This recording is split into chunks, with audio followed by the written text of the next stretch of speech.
ब्राह्मण ने तीर्थ यात्रा के लिए, तो एक जवान ब्राह्मण गरीब था, उसने कहा ठीक है हमको भी दर्शन हो जाएंगे, चलो हम आपकी सेवा करेंगे, आप धन लगा देना। सब ऐसा हो गया और खूब तीर्थ यात्राओं में जब वृंदावन आए तो इतनी सेवा उसकी की, उसका हृदय गदगद हो गया। तो उसने कहा गोपाल जी के मंदिर की, भैया तुमने इतनी सेवा की है, हमारी एक बेटी है, हम अपनी बेटी का ब्याह तुमसे। बोले देखो हम तो कुछ कहा नहीं, लेकिन आप ही ने कहा है बदल मत जाना वहाँ गाँव जाके, क्योंकि तुम जब बड़े आदमी हो, तुम्हारे लड़का ऐसा। बोले नहीं नहीं बदल क्यों जाएंगे, भगवान के मंदिर में कहते हैं कि हम बेटी का ब्याह कर दें। सारांश में बताया। जब घर पहुंचा तो उनसे कहा बाबा तुमने कहा था ना, तो उन्होंने कहा भाई हमें याद नहीं कि हमने कहा। वो पंचों को इकट्ठा किया, पहले गांव के लोग प्रधान हो सब पंचायत करते थे ना, पंचों से कहा देखो हमने तो चाह नहीं की थी, इन्होंने अपनी तरफ से कहा था। तो पंचों ने कहा भाई कोई गवाही होना चाहिए। हाँ भगवान के सामने, गोपाल जी के सामने कहा था। लड़के तुरंत बोल पड़े कि अगर गोपाल जी आके यहाँ बोल देंगे तो अपनी बहन का, वो जानते थे कोई मूर्ति चल के थोड़ी आती, भगवान थोड़ी इसके ब्याह की साक्षी दे। उसने कहा अच्छा अगर ऐसी बात है तो हम जा रहे हैं वृंदावन। जो कुछ उसके पास चुन्य पुण्य था बेच बाच करके वृंदावन आया, और गोपाल जी के मंदिर में शयन का समय था। तो ठाकुर जी ने कहा देखो पीछे हम आए थे ब्राह्मण के साथ आपके दर्शन करने, यही मंदिर में कहा था कि ब्याह कर देंगे, सुन रहे हो, चल के वहाँ बता दो चल के कि उसने कहा था तो हमारा ब्याह हो जाएगा। जो सेवा करने वाले तो उन्होंने पागल आदमी क्या कैसी बातें भगवान से कर रहा है। पर्दा लगा दिया, भगवान का शयन हो गया और सब चले। वो बैठा, सुन रहे हो ना, देखो आपके सिवा कोई मुझ गरीब का साथ देने वाला नहीं, ना हमारे पास पैसा। जब उसने कहा था उस समय तुम सुन रहे थे कि नहीं? अंदर से आवाज आई, अरे कहीं मूर्ति चल करके गवाही देगी?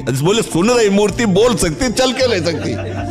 भगवान आए निकल के। भगवान ने कहा यार तुम बात करते हो, तुम साथ तो चलना पड़े, पर हमें वृंदावन में खाने पीने को मिल रहा है, तुम साथ चलोगे हमें कुछ खाने पीने को नहीं मिले, कैसे? विनोद। उनका हम पहले पता था कि जो है गवाही देने वाले खवा पिया के लाया जाता है, तो बोले इसीलिए हम कुछ हमारे पास था वो बेच बाच के लाए, खाने पीने की तो चिंता नहीं। तो बोले हम पीछे पीछे चलेंगे, तुम आगे आगे चलना। भगवान ने कहा, बोले हमको देखो फुसलाओ मत, हमें कैसे पता चलेगा? बोले नूपुरों की झनकार तुम्हें सुनाई देगी, और जिस समय पीछे तुम मुड़ के देख लो फिर हम आगे नहीं जाएंगे। ठीक है। भगवान को जब भोग लगाना होता पवा देता हो, पीछे पीछे भगवान गए वहाँ उड़ीसा प्रांत में अपने वृंदावन के ठाकुर गोपाल जी, वहाँ भगवान गए। थोड़ा ही नगर रह गया तो अब उसको लगा कि केवल नूपुरे सुनाई दे रहे कि आ भी रहे। जो मुड़ के देखा तो भगवान मुस्कुराते बोले देखो हम तुम्हारा वादा था, अभी इतने नजदीक आप तो नहीं चलेंगे। बोला चलो भी मत, हमें कोई परेशानी, हम बुला के लाए। पूरे गाँव में गोपाल जी आए, सबको आश्चर्य हुआ वृंदावन से ठाकुर जी। तो आप किसी को साक्षी मांगने की हिम्मत पड़ी क्या? जब भगवान साक्षात, हमें दृढ़ विश्वास, देखो भगवान गए चल के।